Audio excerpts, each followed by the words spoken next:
Serial वसुधा के आने वाले अपकमिंग ट्रैक में जहां पर एक तरफ वसुधा चंद्रिका के कहने पर देव को नहीं जाने देती चौहान हाउस में खाने पे, जब चंद्रिका ने उसे इनवाइट किया होता है वसुधा के साथ, लेकिन यहां पे चंद्रिका ने ही तो वसुधा को रोका था कि वो देव को नहीं आने दे।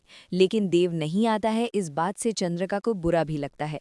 लेकिन जैसे ही उसके पति ने कहा होता है उससे कि देव की सच में तो तबीयत खराब नहीं है, तो वो देखने पहुंच जाती है कि कहीं सच में उसका बेटा पीड़ित तो नहीं है। वो जैसे ही देखती है तो वो वसुधा सी और देव से प्रश्न करने लगती है कि आखिरकार तुम दोनों क्यों नहीं आए जब हमने तुम दोनों को खाने पे बुलाया था।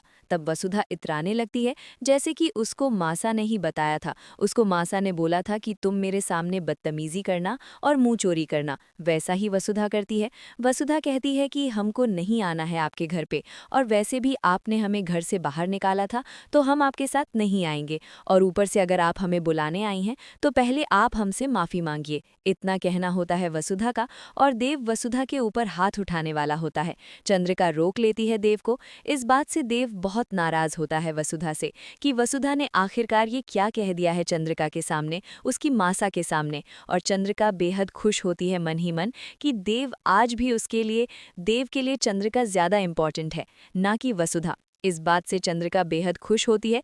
लेकिन दोस्तों, यहाँ पे धीरे धीरे चंद्रिका को भी बुरा लगने वाला है कि आखिरकार वो अपने स्वार्थ के लिए देव और वसुधा के बीच में फूट डलवा रही है। लेकिन अभी वो अपने अहंकार में इतनी अंधी है कि वो इस चीज़ को नज़रअंदाज कर देती है। फिलहाल अब सारे दिन बीत चुके हैं और केवल एक दिन बचा है, जिसमें अब वसुधा दूसरे दिन जाने वाली है देव को हमेशा के लिए छोड़ के। और यहाँ पे अब वसुधा ने एक टर्म्स एंड कंडीशंस रखी हैं हमारी चंद्रिका के सामने, और कहा है कि न्यू ईयर पार्टी में उसे और देव को इनवाइट करे। तो वसुधा की इस बात को मानती है और पहुंच जाती है वसुधा और देव दोनों न्यू ईयर पार्टी में। उसके उसके बाद क्या होगा आगे, ये तो देखना मज़ेदार होगा। इसलिए आप सभी देखते रहिए सीरियल वसुधा।